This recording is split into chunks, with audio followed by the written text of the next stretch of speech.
నోరూరించే పచ్చళ్ళు, స్వచ్ఛమైన veg and non veg pickles, కమ్మటి sweets, fastest worldwide delivery కోసం ఈ రోజే ఆర్డర్ చేయండి. ఇరాన్ ఇజ్రాయెల్ యుద్ధం ఇప్పుడు తారాస్థాయికి చేరింది. ఇజ్రాయెల్ అమెరికా సంయుక్తంగా చేసినటువంటి దాడులలో ఖమేనీ హతమైనటువంటి తర్వాత ఇరాన్ ఇప్పుడు పూర్తి స్థాయిలో ఇక మీ నష్టపోవడానికి ఏమీ లేదు అన్నట్టుగా పూర్తి స్థాయిలో తమ శక్తి సామర్థ్యాలతోటి యుద్ధంలోకి దిగింది. దీంతో పూర్తిగా ఇరాన్ కూడా ఇజ్రాయెల్ పైన భీకర దాడులు కొనసాగిస్తుంది.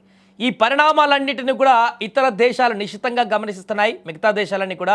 ఈ నేపథ్యంలో ప్రముఖంగా చైనా రష్యా పాత్ర ఏంటి, చైనా రష్యా ఏం సమాధానం చెప్తాయి, ఎలా రెస్పాండ్ అవుతాయి అని అనుకుంటున్నటువంటి తరుణంలో తాజాగా రష్యా దీనికి సంబంధించి స్పందించింది.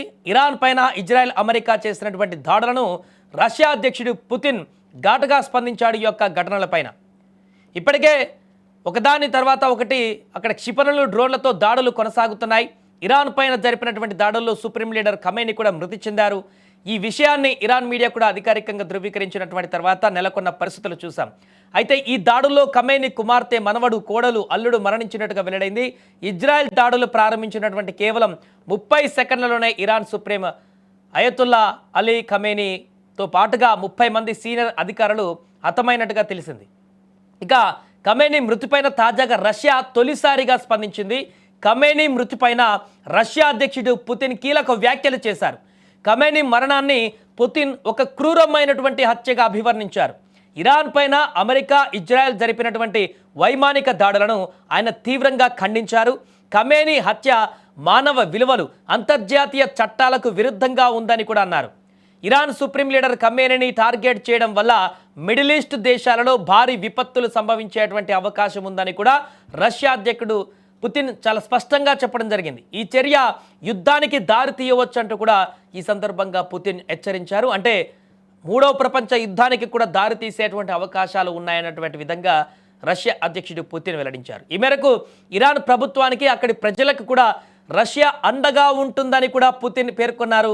ఖమేనీ మరణం కేవలం ఇరాన్కే కాకుండా ఆ ప్రాంతంలోని స్థిరత్వానికి మాయని మచ్చ అని పుతిన్ స్పష్టం చేశారు. ఈ చర్య అమెరికా దురహంకారానికి నిదర్శనం అంటూ కూడా పుతిన్ అమెరికా అధ్యక్షుడు ట్రంప్ పైన తీవ్రంగా మండిపడ్డారు. ఇక ఇజ్రాయెల్, ఇరాన్ మధ్య యుద్ధం కారణంగా గగనతలం మూసివేసిన నేపథ్యంలో రష్యా పౌరులు తీవ్ర ఇబ్బందులను కూడా ఎదుర్కొంటున్నారు. ప్రస్తుతం 2 లక్షల మంది రష్యన్ వాసులు వెస్ట్ ఆసియా ప్రాంతాలలో చిక్కుకుపోయినట్టుగా వివిధ కథనాల ద్వారా స్పష్టమవుతుంది.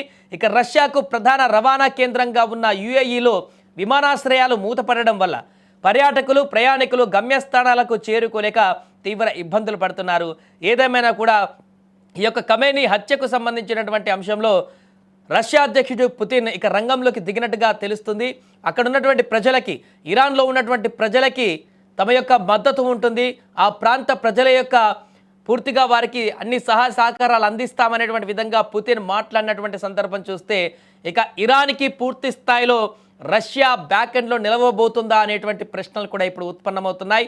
మరొక వైపు చైనా కూడా స్పందించాల్సిన అవసరం ఉంది. చైనా ఏ రకంగా ఇనిషియేట్ తీసుకుంటుంది? రష్యా అయితే చాలా క్లియర్గా చెప్పింది. ఖమేనీ హత్య అత్యంత దారుణమైనటువంటి, క్రూరమైనటువంటి చర్యగా అభివర్ణించింది. ఇక పుతిన్ అయితే అమెరికా అధ్యక్షుడు ట్రంప్ పైన నేరుగా విమర్శలు సంధించాడు.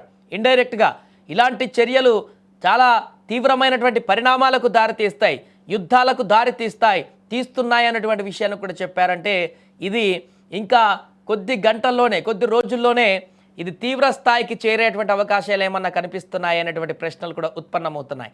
అంటే ఇప్పుడు ఇరాన్ ఒంటరి కాదు అనేటువంటి సందేశాన్ని కూడా రష్యా అధ్యక్షుడు పుతిన్ ఈ యొక్క స్టేట్మెంట్ల ద్వారా జారీ చేసినట్టుగా కనిపిస్తుంది.